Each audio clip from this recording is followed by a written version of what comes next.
Now let me turn to politics. Maintaining growth depends on getting our politics right.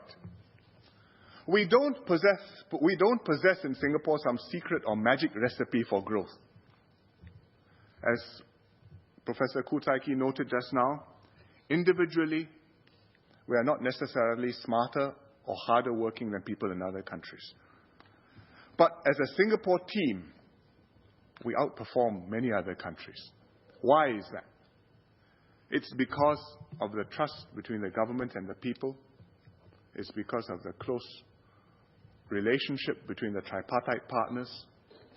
It's because of the strong social cohesion we have forged, all of us working together for a better future for all sectors of our society.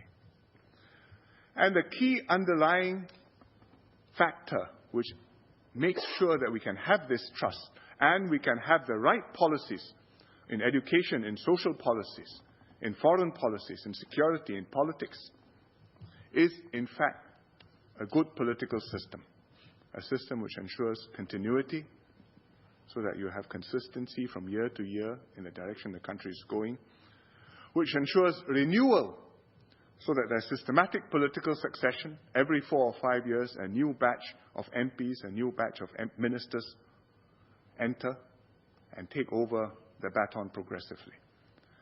And we have also renewal in terms of the way the system works, so that it stays abreast of events, is not overwhelmed by a tsunami unexpectedly, and it can produce a long period of stable, competent government, which will develop and implement policies which will work for the country. Our political system follows a British model of parliamentary democracy, but we have evolved it over time in response to changing needs and to our own circumstances. I just cite some of the major changes we have made to our system to show you how far we have come and how different we now are. In 1963, 40-something years ago, when we joined Malaysia, we amended the constitution so that when an MP resigns or is expelled from his party, he loses his seat. It's prevented MPs from switching sides in Parliament, and it's shielded us from the unstable politics which are so common in other legislatures. In 1984, we introduced the NCMP scheme, non-constituency MPs, to ensure a minimum representation of opposition members in Parliament. Then, in 1988, we introduced a GRC scheme to guarantee a minimum representation of minorities in Parliament and ensure that we always have a multiracial Parliament and never have a freak result when suddenly you have Parliament all one colour or one faith and we have a crisis. Then in 1990, we provided for nominated MPs to bring more alternative views and constructive dissent into the House. In 1991, we created the elected president. Doesn't affect the House, but is a major component of our political system. And the president, with his second key, custodial powers over reserves, over key appointments, has become crucial to the whole structure. In 2001, we provided for overseas voting because more and more Singaporeans are now scattered on all the continents of the world. All these changes have kept our system well adapted to our needs and have given our people easy access to ministers and senior officials in government through their MPs. But this is always work in progress, like Singapore. So as the world changes, and as Singapore society continues to evolve, so too must our democratic institutions. We are moving beyond providing for the basic survival needs of citizens. We face more complex policy choices, and we need more creative ideas for social and economic development. And Singaporeans want national issues to be more fully debated, and they increasingly want to participate in this discussion, which is all to be encouraged.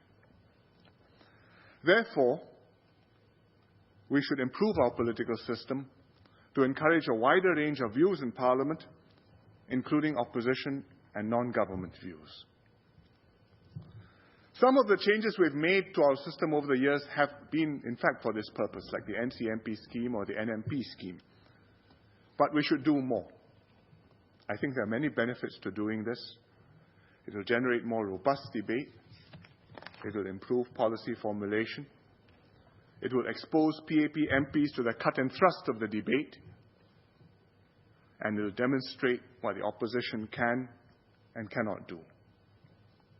Most importantly, changes like these changes will keep Parliament in sync with the concerns and aspirations of Singaporeans and strengthen the role of Parliament as the key democratic institution where important national issues are deliberated and decided.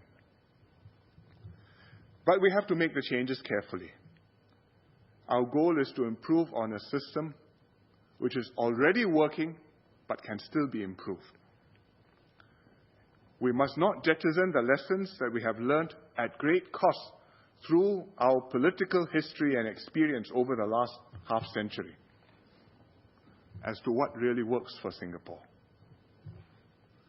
Nor should we create a system which inadvertently produces weak governments just to placate those who desire a stronger opposition in Parliament. Singapore has to have a strong and capable government with a clear mandate from the people and the ability to act decisively to protect and advance our interests. We can't afford a government that's ineffective, indecisive, or paralyzed by internal divisions.